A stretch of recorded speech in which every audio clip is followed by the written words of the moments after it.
we need to go to the account details. Then we need to put our name, first name and last name. Here I have put, that's why it is showing like this. Otherwise it may be blank. Then we need to put our first and last name. Then we should go scroll down. We should click on the save changes. Once this is changed, we need to go again to my account.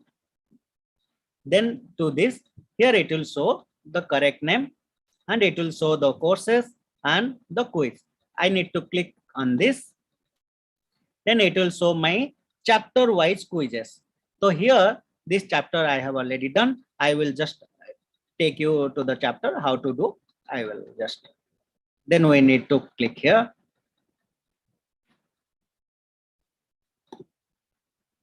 Then start quiz. Here, the question, whatever the question comes, we need to, for example, if we correct the answer, which of the following mentions decline the fight, compassion. This is the answer I have clicked. It is showing correct and it is giving feedback. And further, in order to study more, it is also guiding how to study more.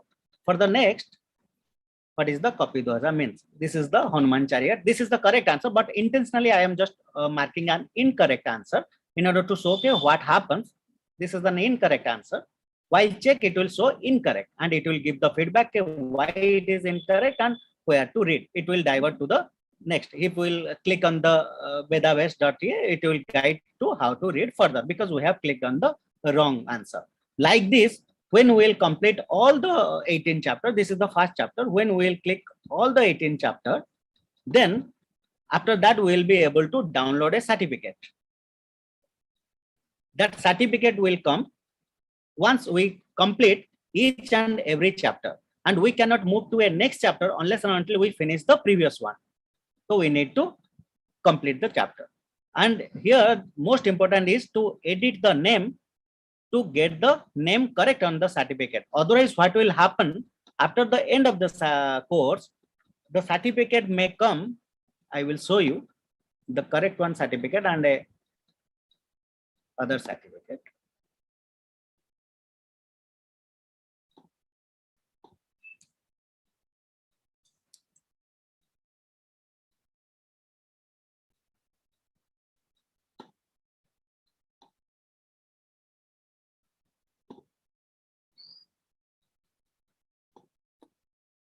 If we'll edit the name and we correct the name, the certificate will come in the name. Otherwise, the certificate may come like this. If we edit the name, we have put our first name and last name, then the certificate will be in our name. That also I will show.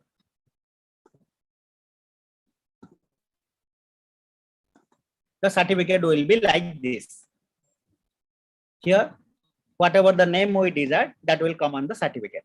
So this is about the demo of the quiz.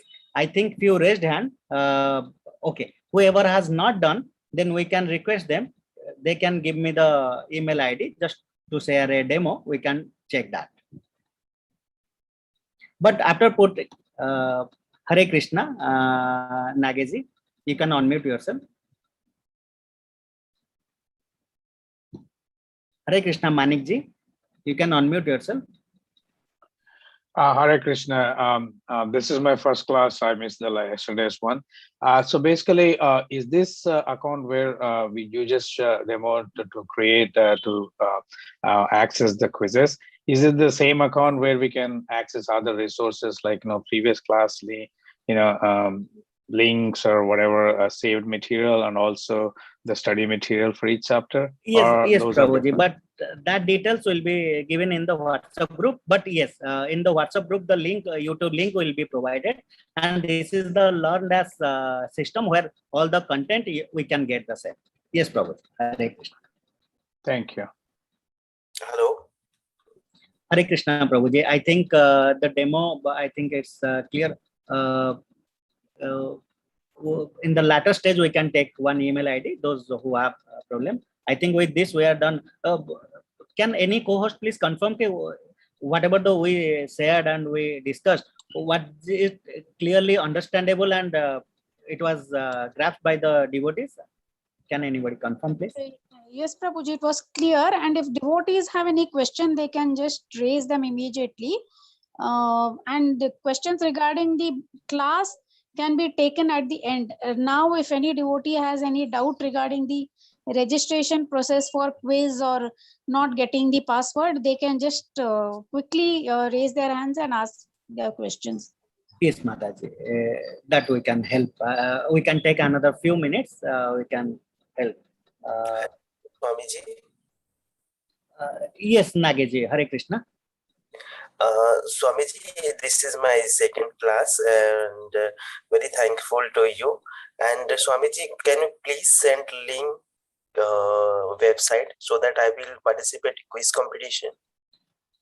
Yes, Prabhuji. Actually, Prabhuji is there, the host. I am just one of the volunteer helping. Yes, Prabhuji, it has already been shared in the WhatsApp group. I will request again Mataji to share in the WhatsApp group so that it will be benefited most of the devotees and you will be able to register. There also we are providing few steps how to register and how to get the same. Once you go through that, after that also anyone faces any inconvenience, we are here to help. But we need some your patience because most of the devotees facing the same problem, so at least they should wait and allow us to respond so that it will be benefited for everyone. Hare Krishna, Prabhu. Hare, thank you, Swamiji. Hare Krishna. Hare Krishna.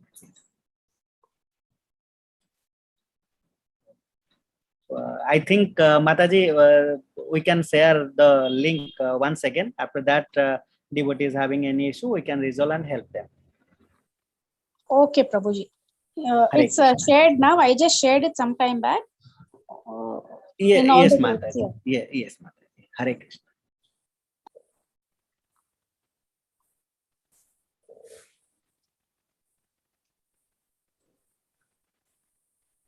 So thank you, Pradosh Prabhuji. Thank you so much.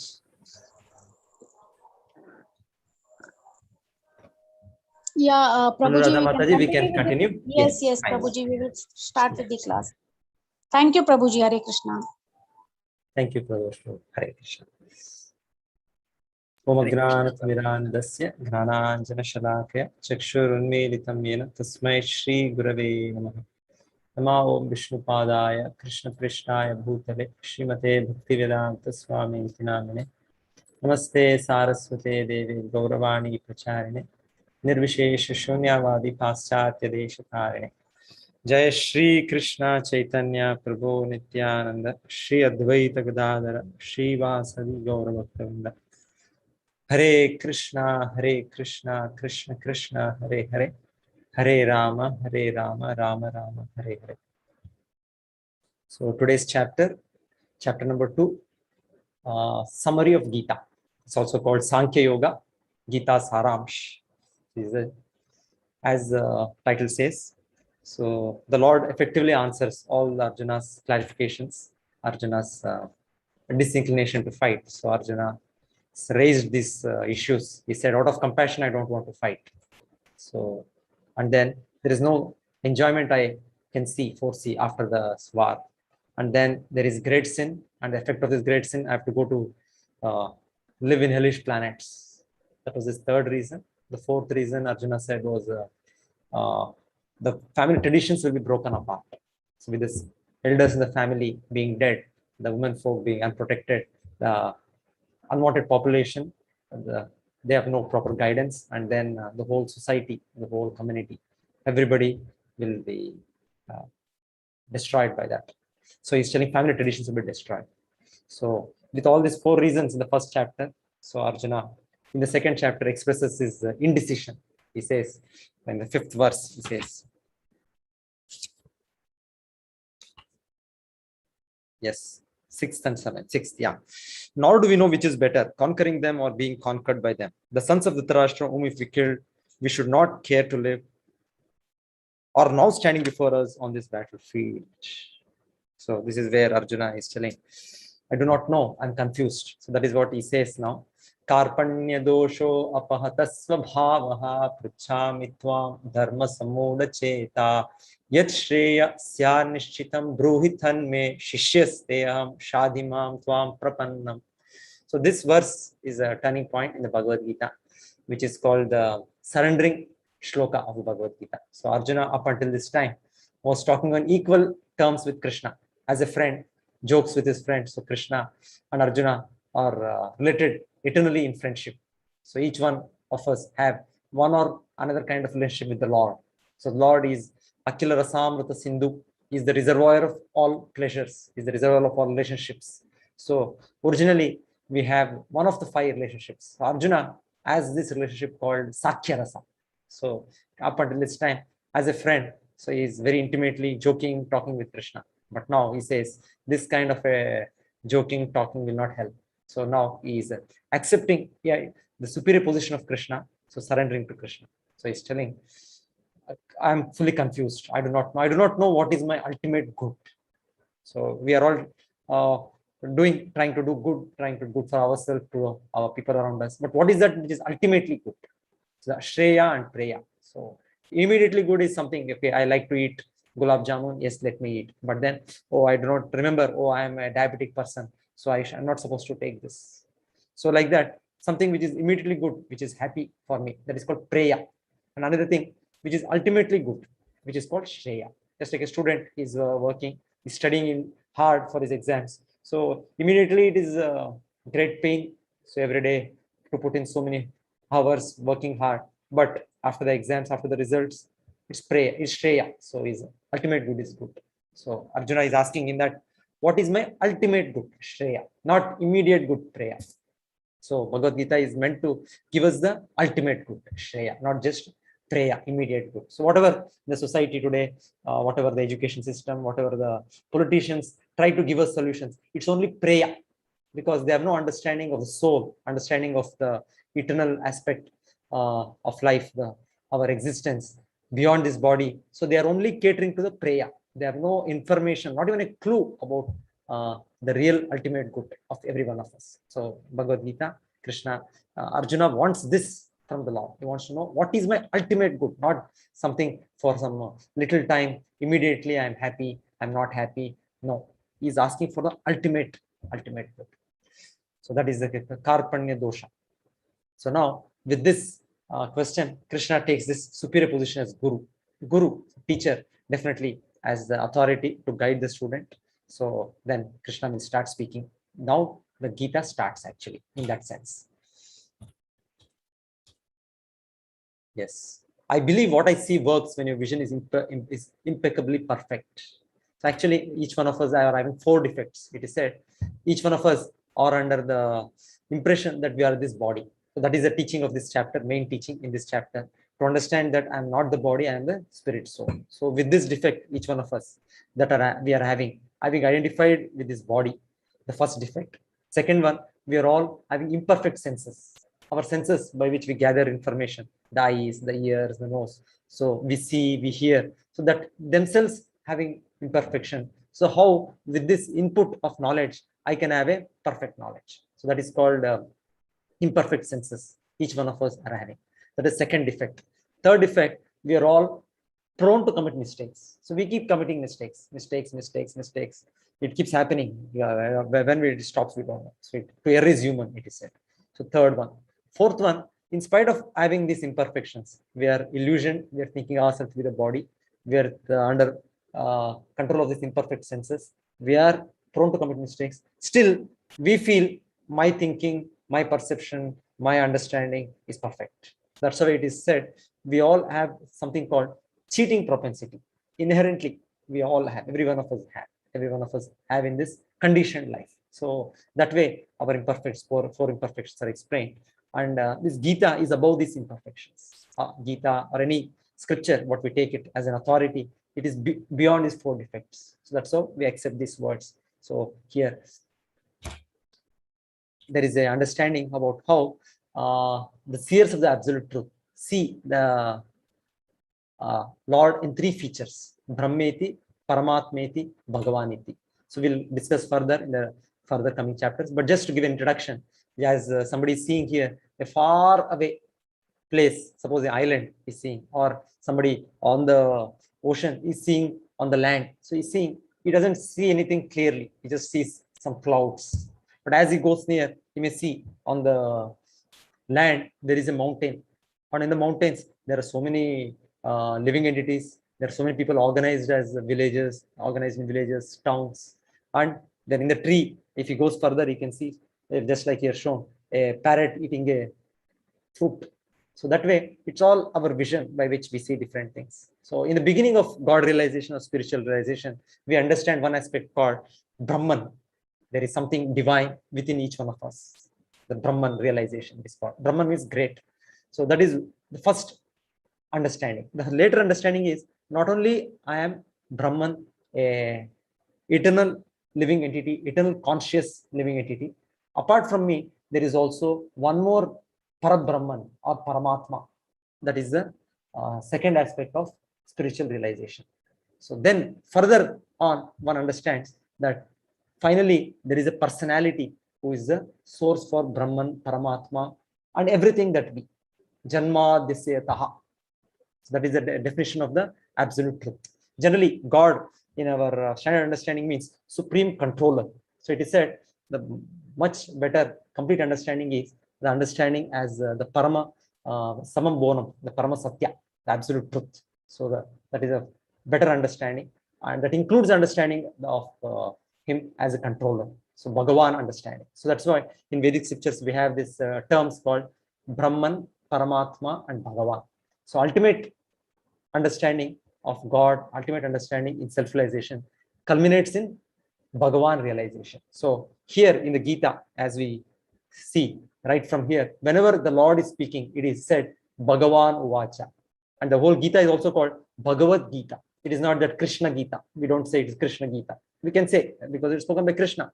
But still, because Krishna is not an ordinary person, is the original supreme personality of Godhead, is referred to as Bhagavan. And whenever he is speaking in the Gita, from now on, as we hear, it is always said by Vedavyasa. Kindly take note, it is the supreme person who is speaking, the final aspect of the absolute truth, Bhagavan who is speaking, the supreme person who is speaking. So that's how the Shri Bhagavan Vacha, Shri Bhagavan Vacha. Whenever Arjuna spoke, it was always said Arjuna Vacha. Whenever Duryodhana speaks, it said Duryodhana Vacha. When Dhritarashtra speaks, Dhritarashtra Vacha, Sanjay Vacha. So these are the personalities who speak in Gita. But for Krishna, it is always said Shri Bhagavan Vacha. Means he is not an ordinary person, he is the supreme person, he is the supreme absolute truth. So that's how even the Bhagavatam begins. Om Namo Bhagavate Vasudevaya Janma Yasyato Anvaya Itaratash. So that's how it begins, by offering one's respects to the supreme absolute truth, Bhagavan, Vasudeva, Shri Krishna. So it starts off like that. So this is the complete understanding. As we read Gita, we will understand. But just at least theoretically in the beginning, we take it in a submissive spirit and understand the relevance, the importance of the Gita. Because without the attitude of surrender, without the attitude of devotion, it is very difficult to understand the mysteries of Gita. Just like another example is shown, just like a sunshine and a sun. And finally, there is a personality in sun called sun god, Surya Bhagavan is there. So like that, the understanding of sun progresses progressively from understanding of the all-pervasive nature of sunlight. Then it progresses further to understanding of sun as a particular object situated in one place, localized. Then further understanding, it is said the sun is just not an object, sun just not a star.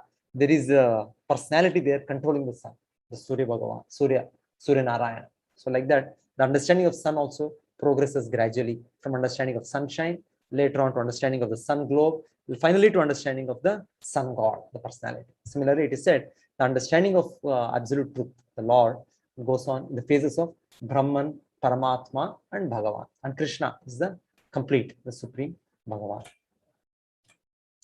Yes. So now, the first teaching of the Gita, Krishna is telling here. So perhaps we don't learn this truth in all our curriculum, in all our education institutions. This truth, this is the beginning of the teaching Krishna is giving. Krishna is telling us, we are not this body, we are the owners or possessors of this body. We are Dehi. There are two terms here, Deha and Dehi. Deha is body, Dehi means the person living within the body. Dehino asmin yatha dehe kaumaram yabbanam jara tata dehantara praptir dhiras tatra namukhyati. As the embodied soul continually passes in this body from boyhood to youth to old age, the soul similarly passes into another body at death. The self-realized soul is not bewildered by such a change. So this is the beginning of knowledge, the knowledge understanding that we are nothing to do with this material body. So we are identifying ourselves with this body. Having identified ourselves with this body, I think I'm an Indian, I'm an American, I'm a European, I am white, I'm black, I'm man, I'm woman. So this we identify.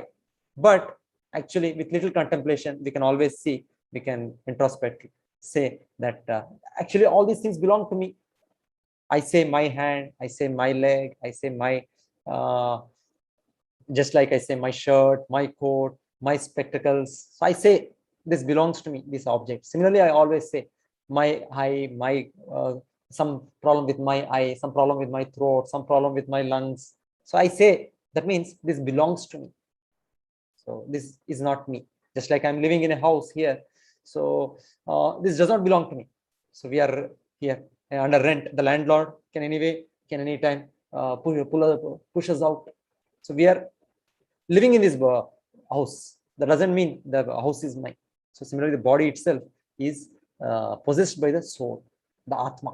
So Krishna is making this understanding, clear distinction between the Deha and Dehi. So, but the forced identification makes us that little problem that happens. So I feel agitated, I feel depressed. So that is our position in the material world. Means we are so much overpowered. That is called the illusory energy of the Lord, the Maya Shakti. Maya means that which is not. So that which is not means I'm not actually the body, but I've identified with that body. Because of this, all my problems start. So this is our existence in this material world. So this is the first knowledge, first understanding, first education Krishna is opening us out in this Gita. So further on, the Lord says, Nainam chindanti shastrani, nainam dahati pavakaha, nachainam kledyantyaapo, na shoshayati marutaha. This soul can never be cut to pieces by any weapon, nor can be burned by fire, nor moistened by water, nor withered by the wind. So wonderful. So the Lord is saying, so nothing can kill the soul. Nothing can kill the soul. The soul is ever existing. Body definitely, body is affected, and in a sword can cut the body, a fire can burn the body, water can water can also, we can get drowned in water, or by the wind. Yes, we can lose our life, we can the body, but the life is not due to the body, life is due to the soul. So this is a very, very basic fundamental understanding that life is coming from life, and life is a symptom or a property of the soul. It has nothing to do with matter. So it is just today, it is just like displayed through this body. That's all. Otherwise, body is always dead. Whether we are in a living condition, so-called living condition, or a dead condition, the body is always dead. It is because the soul, I am there. So this body is showing the living symptoms. I'm thinking, I'm feeling, I'm having emotions, I'm having happiness, distress. So all this is because I, the soul, am there in this body. The moment the soul, I leave this body, the body is nothing but a bunch of chemicals. Just like we have this table, we have this computer, we have so many things. We know that it doesn't have life. We may program it, the soul, the computer, some camera, so many things we may program and say. It can say also, it can calculate, it can do solve so many problems. But we know that it's a dead matter. It is being, the program is done by a living person who has given the whole mechanism, so that the output it is giving, that's all.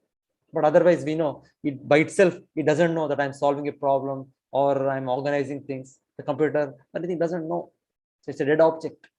So this is the understanding Krishna is first of all giving out this consciousness. Is the symptom of the soul. Just like we have so many things we do not see, but still we experience. Just like the air we don't see, but we experience by the warmth, by the coldness, or we don't see the smell, so such nice fragrance, rose smell, or some nice food I can smell. So I can say, yes, the air is carrying it. So, or so many signals, radio waves, we don't see, but still We know that it is there by the effect it produces, by the signals I get. So similarly, by the existence of the consciousness, the existence of the life symptoms, I know that there is soul. Even though at this point of time, I'm not able to see the soul. Actually, the dimension of the soul is also mentioned in scriptures. It is said, Keshagra Shatabhagasya. Of course, I don't have the hair here, but anybody has a hair. The tip of the hair, okay, there is definitely small hairs. So tip of the hair, it is said, if we can divide into 100 parts, and that tip of the hair again divide into another 100 parts, that becomes 1 by 10,000 parts. That is said to be the dimension of the soul. So we may say, okay, our microscope is very, very advanced. We may see, but the electron microscope or so many other microscopes the scientists have made. But soul is something which is not made of any of this matter. The electron microscope or whatever, the ultra microscopes, whatever are there, the oil immersion microscope, they need something to interact. But soul, it is not made of any material things to interact for us to see the soul, to corner the soul. So it is completely anti-material. So as we see, we go from earth, water, fire, air. The things are becoming more and more subtler, from gross to subtle. Grosser things means which we can see. More subtler things, we're seeing, from seeing, hearing, everything will come down. Like we may hear, we cannot see also, but we hear through the air. We hear the earthly element. It is said we can experience by smell, but water element we can't even experience. The pure water, it has no particular smell. Pure water is non-odorous, but still we can feel the water, we can taste the water. But little more subtler element, the fire, we cannot even taste it. Very hot things, we do not know what is the taste. So fire is something which can only transmit sound, which can only make us see, which can make us feel the heat, the cold, like heat. The fire has heat, so we feel that, we feel the warmth.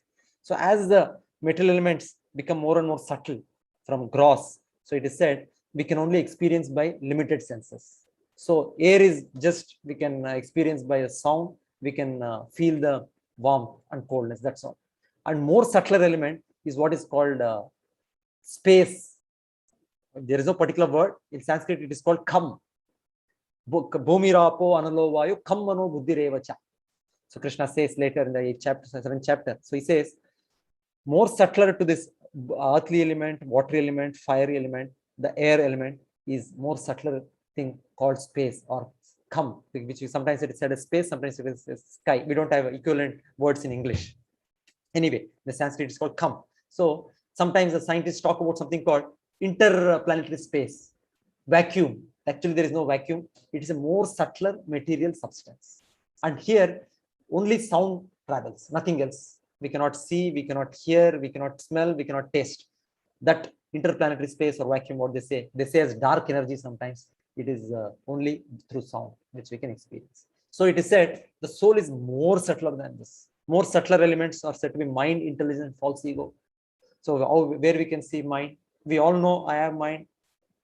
We all know we have intelligence. So my mind is something which is like giving us fountains of ideas, thoughts. Suddenly we get some thoughts, suddenly we get some perception, or suddenly we react to the our environment. Oh, this is nice, this is not nice, this I should do, this I should not do. So the immediate reaction, it is actually the thought process, the workings of the mind. So we know that I have mind, but where it is, we don't know. We are not able to corner the mind. Then more subtle than the mind is the intelligence. Intelligence is something which discriminates whatever the thoughts, whatever the perceptions we have developed in the mind. The intelligence discriminates and say, yes, by some previous experience, yes, this has to be accepted, this has to be done. No, this has not to be done. So my intelligence is little more higher than the mind, which directs the mind. So Krishna, in the 3rd chapter, we will come to this. So I was just trying to understand that our existence is more and more subtler to this gross and subtle material things. In fact, the Vedic understanding is even the mind, intelligence, and the something called ahankara, the false ego, which makes us identify with these two kinds of bodies that we have, subtle body and gross body. Just like now, we have a outer kurta, outer shirt. Then inside, I may be wearing a banyan. So I have two dresses.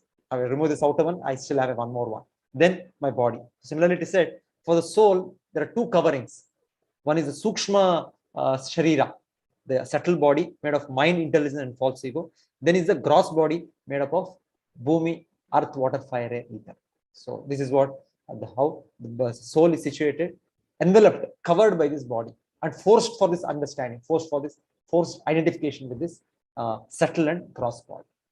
So Krishna is giving this understanding, because the soul is more subtler, it cannot be destroyed, it cannot be affected by any of these gross. Particularly this shloka, Krishna is talking about some gross weapons. All this, we can make so many weapons with so many with our military technology, but nothing can make, nothing can destroy the soul. Yes. Yes. So the first understanding the Krishna gave, the Lord gave here, to make us get convinced that yes, we are not this body, we are the persons living within this body. And with this understanding, Krishna wants to drive this point to Arjuna, because Arjuna was talking about compassion. The first objection by Arjuna was, I'm not going to fight because let me be compassionate. So many people are getting killed here. So it is not a gentleman's way of doing things. But Krishna said, Arjuna, you should show compassion in real knowledge, not in some illusory false understanding. So real understanding is that we are the possessors of this body, we are the spirit, soul, Atma. So to awaken us to this understanding, to awaken us to this reality of life, which as human beings, every one of us are capable of, this is the real compassion. So that's what it is said. Compassion for the dress of a drowning man is useless. Suppose somebody is drowning in the ocean, in the here Arabian Sea, we have next to our Mangalore city, we have a huge sea. So somebody is drowning there, and somebody else goes there and he picks up the dress of the person, and he comes and gives to the relatives. See, I brought the new dress you had gifted to your son or whoever on his birthday.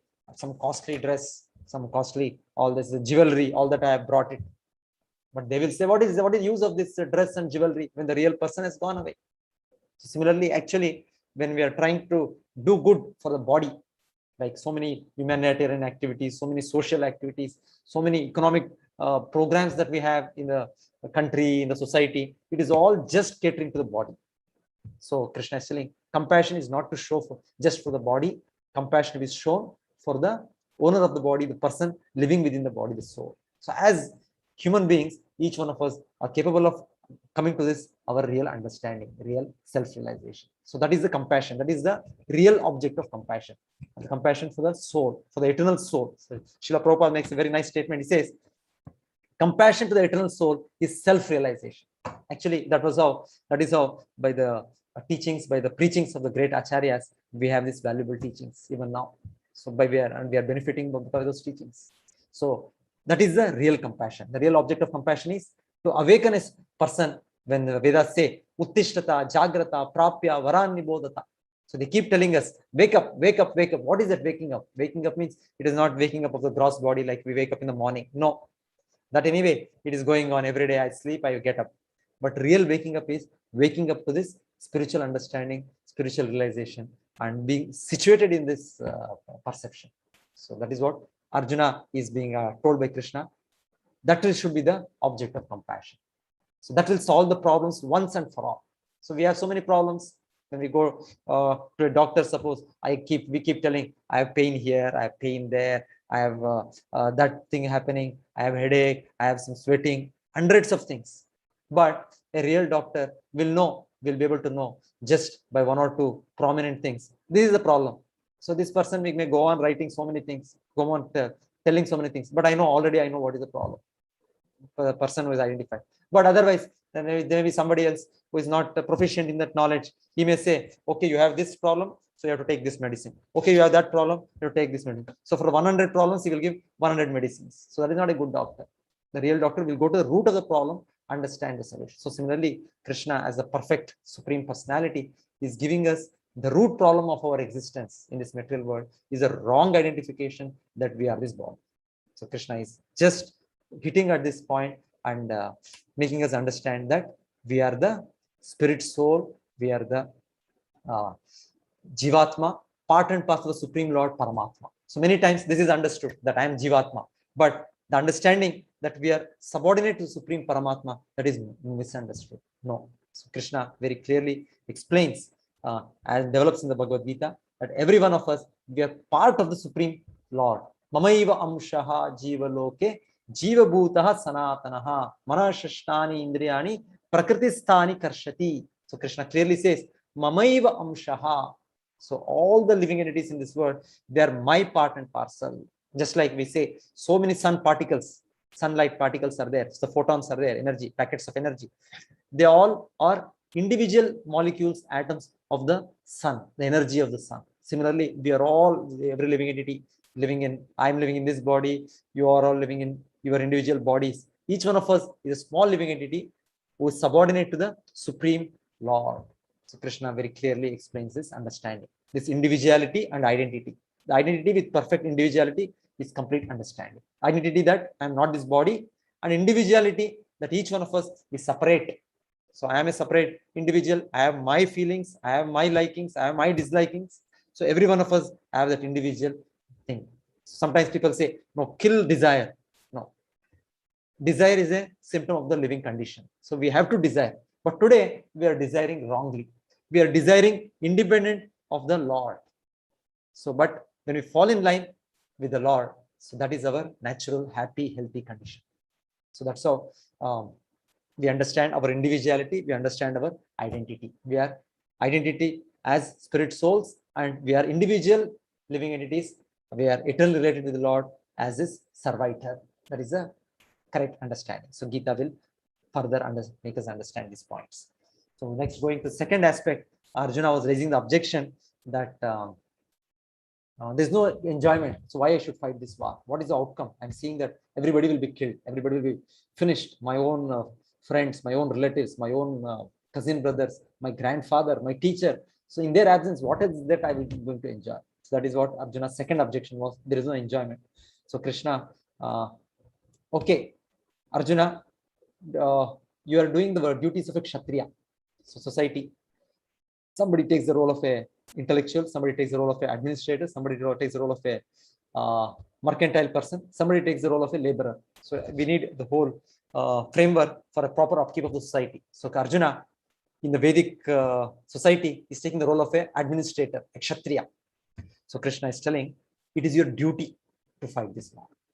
So this is your duty. So you fight this war, you win this war, you will get the whole kingdom, the whole earth, because it was a war, Mahabharata war, but it was not a small tiny war between two states, between two countries like that. It was a huge world war. What happened? The figures, the statistics, what we get is nothing so huge that even the modern world wars are nothing in front of it.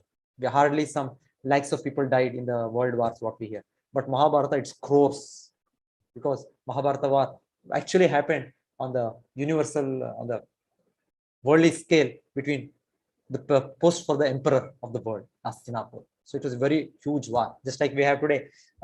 We used to have previously Great Britain, because Britain was a small country. When they became very big, they said Great Britain, Great England. So like that, Bharata previously was not just the India, it was the whole world. That's why it's called Mahabharata. Mahabharata, Greater India, it is called. So it is a fight between the two parties, Pandavas and the Kauravas, for that position. So it was a huge war. So Krishna is telling, if you win this war, definitely you will achieve earthly opulence. You'll be the emperors of the world. The whole power will be yours. But if you die in this war, because it's a holy war, still you will get promotion to the heavenly planets. So because the understanding Krishna is already giving that we are spirit soul, we are Atma. So we will not be finished with the end of this body. We continue to live even after the annihilation of this body. So we carry on our activities, our pious and impious credits in next life and get a next body accordingly. So Krishna is telling Arjuna, even if you die in this war, because your cause was just, you're fighting for a good cause, you will achieve the pious credits by which you will be promoted to the higher planetary systems. So higher planetary systems are there. We can only see through our toy telescopes, all instruments, what we have discovered today. But otherwise, these planets are there. There are high-grade living entities. The standard of life, the comforts of life are much more. It is said the enjoyment in the heavenly planets is some 10,000 times more than us. Suppose I want to eat I want to eat rasgulla. I like eating rasgulla. It's very, very nice, tasty. But I will not be able to eat more than 5, not even maybe 3, 4. That is, as a young personality, maybe I can eat 10, 12, I can eat. But as my age progresses, even 1, 2, I will not be able to enjoy. That means the body, the senses, what we have is limited. It is said in the heavenly planets, the senses are 1,000 times more powerful. Whatever happiness we may dream of, the happiness of eating, happiness of seeing, happiness of sex life, whatever we may think of, it is said, it is 1,000 times more in the heavenly planets. Because the bodies that they get is more stronger, more long living there. So the Arjuna is being told by Krishna here, even if you die in this war, you will get a heavenly body in the heavenly planets and you will enjoy materially. So here it is not the spiritual enjoyment of the soul. It is a material enjoyment. Still, Krishna is telling you have better enjoyment. You should fight this war. So in that sense also, Krishna is encouraging Arjuna to carry on with his duty of fighting. So second reason Arjuna was telling no enjoyment, Krishna says no, there is enjoyment. On the other hand, if Arjuna says there is no enjoyment, Krishna is telling yes, if you don't fight the war, there is no enjoyment, because your competitors Duryodhana and then Karna will always insult you. They will not say, oh, Arjuna, because of compassion to all of us, he left the war. They will never appreciate that. They will think Arjuna became afraid. Arjuna was such a coward. He was just a warrior in the peace time. When the real war time comes, he runs away from the battlefield. So they will always insult you. So a person who is respected, death is better for that person than being given that ill fame. So Arjuna is encouraged like that by Krishna to continue his duty of warfare, not to give up the war. So the second reason of Arjuna, Krishna gave the answer. Then yes. Hato va prapsyasi swargam, chitva va bhokshyase mahim, tasmad uttishta kaunteya, yuddhaya krita nishchaya. O son of Kunti, either you will be killed on the battlefield and attain the heavenly planets, or you will conquer and enjoy the earthly kingdom. Therefore, get up and fight with determination. So Arjuna is encouraged to do his duties. Yes. Your enemies will describe you in so many unkind words and scorn your ability. What could be more painful for you? So then this famous verse of the Bhagavad Gita, Krishna says, Neha Bhikramanasho asti pratyavayo na vidyate swalpamapi asya dharmasya trayate mahato bhayat. So very, very famous verse, very, very meaningful verse. The Lord says, even a little endeavor on this path, if somebody takes up this path, that activities in this life, somebody does it in respect to the Lord, in understanding his position as subordinate to the Lord, in the mood of pleasing the Lord, because we are all part and parcel of the Lord. So just like we are working in a company, so it is for the purpose, it is for the goals of the company that we work for. So similarly, the whole world, it belongs to the Lord. It doesn't belong to any one of us. Ishavasim idam sarvam. The Lord is the supreme proprietor, supreme controller, supreme owner of everything that we. So when we act in that consciousness, when we act in that relationship, so even a little path, even little steps we take towards that, Krishna says there is no loss.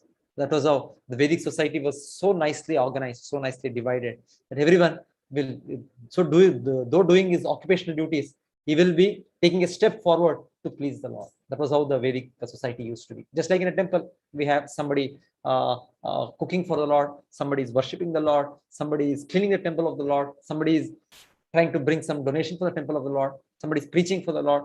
So it's everybody to please the Lord. So that's how the whole society in the Vedic times, or anyway, anytime, should be so made that the Lord is pleased, because the God is the real owner. So Krishna is telling, so with this understanding, if we can act, so Arjuna is being told that there is no loss. So otherwise, in this world, whatever we may do in the wrong identification of the body, in the wrong identification, it is going to finish with the body. One may say, no, I have studied in this life, PhD. Next life, we have to start from KG1, LKG. So we cannot say, last life I was such and such great scientist, I was a Nobel laureate. No. So we forget everything. So materially, whatever we have achieved will be finished with this life. So what will go on with us is, of course, what we have done, the pious and the impious results, the karma that goes on with us. And more so, if we can revive our spiritual consciousness, that will stay with us. So that's what it is said here, the spiritual consciousness. If somebody tries for it, endeavors for it, the devotional service, the path as recommended here in the Gita. So we follow these practices, Krishna says, there is no loss. So here some examples are shown here. The example of a small rat, then Hanuman and one rat, then Vibhishan. So many ways it is shown here, the example. So we do our activities in this world as an offering to the Lord, understanding God is the supreme proprietor, God is the supreme enjoyer, and I am supposed to participate in that enjoyment. So when we act in that spirit, so we are acting a step forward in our elevation of our consciousness back to the spiritual platform. So now we are in the bodily platform. So we have to rise up to from bodily platform to platform of the soul. So when we take steps by serving the Lord, so Krishna says here, it is for our permanent benefit. Swalpamapi dharmasya thrayate mahato bhayat. Because once we got this human form of life, we are not guaranteed again we will come back as human beings. There are 8,400,000 species of life. There are aquatics, there are insects, there are plants, there are trees, there are animals, there are birds, so many varieties. So each one of them is spirit soul. So each one of them are in the position or due to their particular desires, due to their particular karma, their fruitive actions and reactions. So having got this human form of life, we should not again fall back to these lower forms of life. Because in those forms of life, life is like a program, automatic program running. They are forced to act in that way. You cannot go and tell to the dog, don't bark at another dog. You cannot teach the dog like that. It's the nature of the dog. It will do like that. Somebody is guest, somebody is who, whatever, his nature is to bark. Or the serpent, the snake. So the nature is to bite. The cobra. So we cannot change the natures. The natures are ingrained like that. That lust, greed, anger, whatever. So it is said in the human form of life, we have an opportunity to overcome all these things. Because if we can understand ourselves, place ourselves in the spiritual platform, it is possible. So when it is said here, Trayate Mahato Bhayat, Krishna is indicating that we will be at least freed up from this cycle of going to lower species. So if we can cultivate this spiritual life, we can cultivate this understanding of Gita, the practice of Gita, definitely we will be saved from going back to the lower life forms. That is there, lower life forms. This in Bhagavad Gita, we clearly understand there is a promotion to the heavenly planets or the demotion to the lower planets or the lower life forms. It is there. It is not that once a human, always human. No. So there is no difference. They are also living in this. We are also living in this. Anybody is having a pet at home, he can understand. They are also like some small children. The pets, we may have some dogs, we may have some kittens. So it's almost like having some kids at home. So their consciousness is like that. It doesn't develop. Of course, the children develop their consciousness and they become adults and they seem to become independent. But the pets seem to live like that whole life. That's why people want to take care of them. They want to have a relationship with them more and more intimately. But otherwise, we have an experience. They are also living entities as good as a living entity in the body of a child. So we can become any of them. So Krishna is telling here. So the third point, Arjuna's thing was sin, question of sin. So Krishna is telling, somebody takes up devotional life, does his activities in this world in the mood of devotion, in the mood of pleasing the Lord. Krishna is telling here, there is no question of sin. So he'll be absolved of all the sin. So just like a soldier, even a soldier is supposed to be killing so many people. For the country, when he does it, the country will not punish him. The country will rather reward him. But the same soldier, if he, and on his own personal account, he kills even a single neighbor or anybody, he is accountable. So it depends on whose account we are living, we are working. So when we work in this world, when we act in this world, in our personal capacity, in our personal account, for my selfishness, I'll be accountable for my punya and papa. But if I act on behalf of the Lord and everything except as a remnants, the prasada of the Lord, in that mood, in that spirit, if I live, so then I will not be accountable for my actions. So Krishna is teaching us this art of doing work. Karma su kaushalam. So it is said the art, how to do the work, how to have the on whose account we are working. So we should understand. Yes. So that is the third point. Krishna said that Arjuna's objection, that will be a great sin. So Krishna was recommending, Arjuna, you're fighting this war for my sake. You're not fighting this war for your sake, not for your personal enjoyment or personal getting the property, getting the kingdom. It is not for your sake. I want the war. So I want this war for the good of whole humankind. So I want this war for dharma. So you fight for that case. So Arjuna has to have this understanding. So with this, Krishna is telling, yes, that is there's no question of sin here. Yes, this is where we see here Vibhishana. Vibhishana was supposed to be the brother of Ravana. So when he approached Lord Ramachandra, so everybody else, they were afraid. They were afraid means they were thinking, here is also another demon. So already his brother has kidnapped the mother Sita.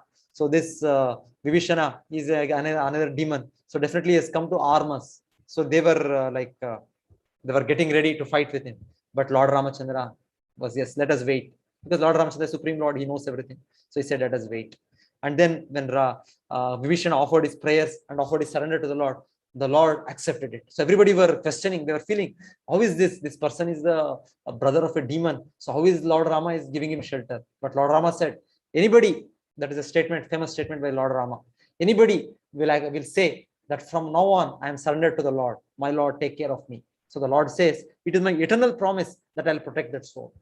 So the Lord is capable like that. So whatever may be our background, whatever may be our previous activities, if we can take shelter of the Lord like that, the Lord is ready to give us protection, ready to guide us, ready to take charge of us. That's how Lord Ramachandra immediately even he made a Pattabhisheka in front of all his Sugriva and all the monkey soldiers, all the Hanuman. He made a Pattabhishek for coronation ceremony for Vibhishana, saying, proclaiming that I'll make you the king of Lanka.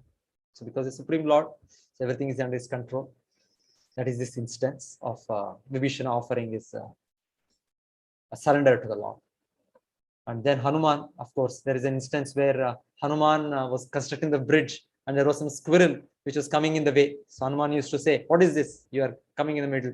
But then the Lord Ramachandra came and said, just like you are trying to serve me out of your capacity, your great capacity, I am the one who have given you the capacity. Similarly, the small little squirrel, it is also having the capacity to put some small pebbles for building the bridge.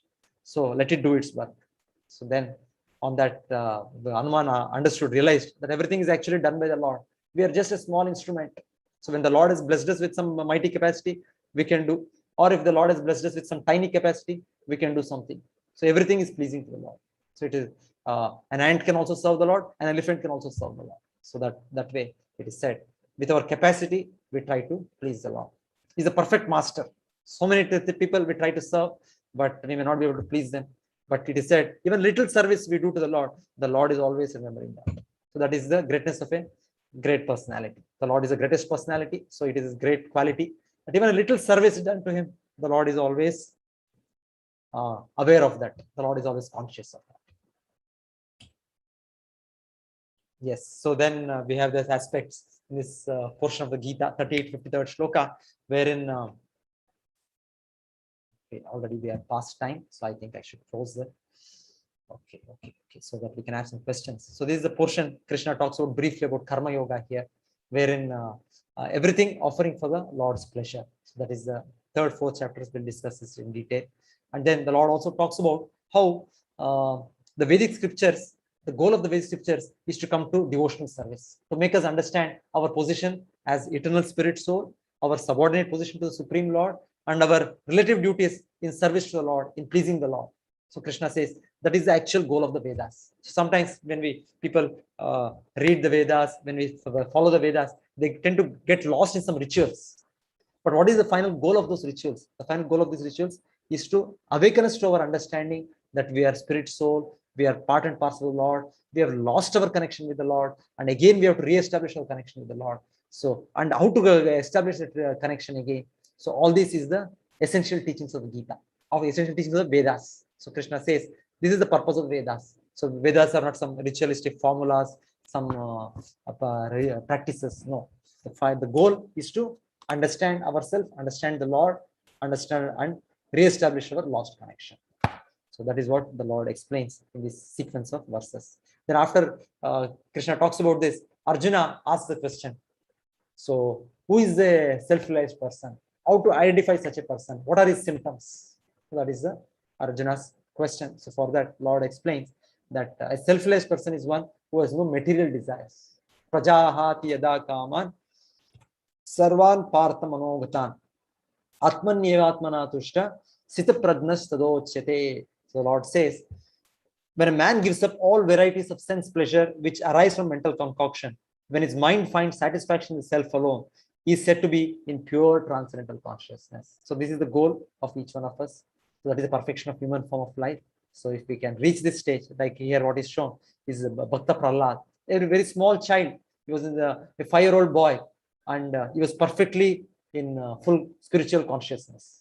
What we can say, the highest level of consciousness, complete Krishna consciousness, where he is completely aware of his existence as a spirit soul, as a eternal servant of the Lord, and always in absorbed in thoughts of the Lord. So that is how it is showed here. Even in such circumstances where his father is trying to kill him, his only fault was he was completely fixed upon the lotus feet of the Lord. He is completely aware. He was able to see the Lord everywhere, every second, every moment he was able to see. So for us, whether the Lord is there, whether God is not there, how he is, where he is, whether he's personal, whether he's impersonal, we have 1,001 questions in our conditioned state. But for the personality like Prahlad, the Lord is visible every second, every moment. So that is how we see. Is every second, every moment is protected by the Lord. So to reach this consciousness is the goal of life. So Krishna is telling the symptoms, how to identify such a person. So first of all, no material desires. So we have so many material desires, we have so many plans. Desires will be there, but desires to please the Lord. So it's not that we stop the desires. Desire is the root cause of all evil. Yes. So stop the, no, we cannot stop. So that means there is no difference between a stone and me. I am a living entity. I have desire, but my desire should be to please the Lord. My desire should be just like when we say, we are all one. What that oneness means? We are all one in interest, not that if one family, one country means everybody becomes merged. So some kinds of spiritualists try to explain that merging, moksha means all become one. No, we remain individual, we remain separate, but we become one in interest. Just like a family has a single interest, the husband, the wife, the father, mother, the children, they have one interest. Or in the state or in the country, they have one interest. So this is, we are all Americans or we are all Indians. We are all that one in interest, not that we become merged. So that is how we have to properly understand that position of self-realization, position of spiritual platform is where one is individual and is identified as a servant of the Lord. Then I didn't explain this. This is where for Arjuna's confusion, Krishna said, if you come to the spiritual platform, there is no confusion. So you're always enthusiastic in your endeavors. You know why you are living, why you are acting, what is the purpose of your life. So Krishna is telling here, Devasayatmika buddhir ekeha kurunandana bhushaka hyanantasha buddhayo abhyavasayana. That was for the Arjuna's objection of being confused. So Krishna said, you rise up to spiritual platform, there will be no confusion. And that was where Arjuna's one more objection of destruction of family traditions. No, when we are acting for dharma, when we are acting in accordance with the Lord's teachings, everything will be set right. In the whole picture, we are just seeing the small picture in front of us. We do not see before, we do not see after. But we fit ourselves into the picture of the Lord in the whole spectrum, then we can see that everything will be taken care. Just like when the after result of this war, Yudhishthira Maharaj becomes the emperor. So under his golden rule, he established Rama Rajya, just like when the Lord incarnated as Lord Rama, exactly like that, a completely pious king, completely obedient to the Lord's directions. So everybody were happy. Every way they were happy, what materially, spiritually, whatever we can think, emotionally, whatever way, such a ruler, Yatha Raja Tata Praja. So how the king is, likewise the citizens. So it is said, because of the rule of such great personality, Duryodhana was not like that. So he is a crook number one. So definitely the citizens will also become crooks. But if the king, the administrator, is so ideal, naturally everybody will become ideal. So Krishna is telling, don't worry about the destruction of family traditions. Everything will be taken care. So this way, Arjuna's objections, whatever was there in the first chapter, Krishna effectively answered them. But further on, to make us understand the various aspects of dharma, how we are stuck up in this material world, in this wrong identification of the body, what is the means for us to again come back to our real identification, establish our real connection with the Lord. So Krishna will develop everything in the way of Arjuna asking questions as Karma Yoga, Gnana Yoga, Dhyana Yoga. Then different chapters will come up like this. So just again, the Lord is saying how in this world, our how we fallen into this material life. More and more, how we get enmeshed, complicated in our material desires. So Krishna says, Dhyayato Vishayan Pumsaha Sangasteshu Pajayate Sangat Sanjayate Kamaha Kamat Krodho Vijayate Krodad Bhavati Sammoha Sammoha Smriti Vibhramaha Smriti Bhramshat Buddhinasho Buddhinashat Pranashyati. So this is how it is explained how first of all, each one of us, we are thinking, oh, we have that independent desire to enjoy independent of the Lord. So some sense object, so we are attached to, we are attracted to. So let me enjoy. So it's just a small thought, just a small desire. Why not? Let me try. Let me into some curiosity. So then, as we delve into the subject matter, we get more and more entangled, more and more entangled. So Krishna is explaining how the mind in this conditioned state is making us develop Kama, Krodha, Lobha, Moha, how it progresses, the cycle, the sequence Krishna is giving here. Yes. While contemplating the objects of the senses, a person develops attachment, Sangha, then Kama. There is some thinking about more and more. If we get it, fine.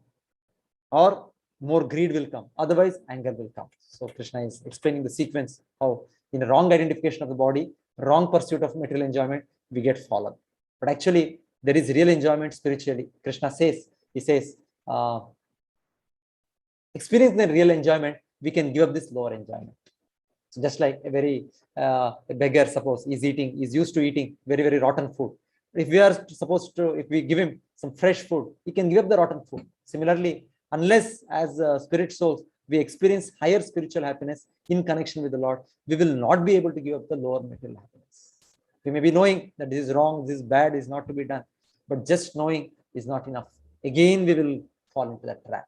So unless we experience a higher spiritual happiness, higher enjoyment in connection with the Lord, Vishaya vinivartante niraharasya dehina rasavarjam rasopisya param drishva nivartate. So that's what happens in the method of bhakti, in the direct process of bhakti, devotional service to the Lord. We are seeing the beautiful form of the Lord. We are worshipping the Lord in the deity form. We are decorating the Lord, seeing the beautiful form of the Lord. Then we are hearing nice glorification in connection with the Lord. We are not hearing so many nonsense cinema songs or so many this one. We are hearing the music connected with the Lord, these holy names being sung. So this way we engage our senses positively in connection with the Lord. Our eyes, our ears, our nose, our taste also. Instead of eating so many things, so many junk food, fast food, so many things, we offer the food to the Lord and take the prasada. So that's how each sense becomes slowly spiritualized to again give us the spiritual realization, spiritual identification. So this is a better method of controlling the senses, better method of experiencing higher happiness and then giving up lower happiness. Otherwise, we may know this is bad, but it's very difficult to come out. It's like a quicksand. It's like nobody can come out. So Krishna talks about even that in this second chapter, that as we progress spiritually in the right method of doing devotional service to the Lord, we can experience higher happiness and give up lower happiness. Yes, this is the summary of Gita in the way Arjuna asked the questions, in the way Krishna answered to them. So in that way, it is being shown here. One way of looking at it. Of course, more ways we can look at it. Second chapter, as the summary of the whole Gita, we can look at it. Hare Krishna. Thank you, everybody. So thank you. So anybody has any questions, any comments?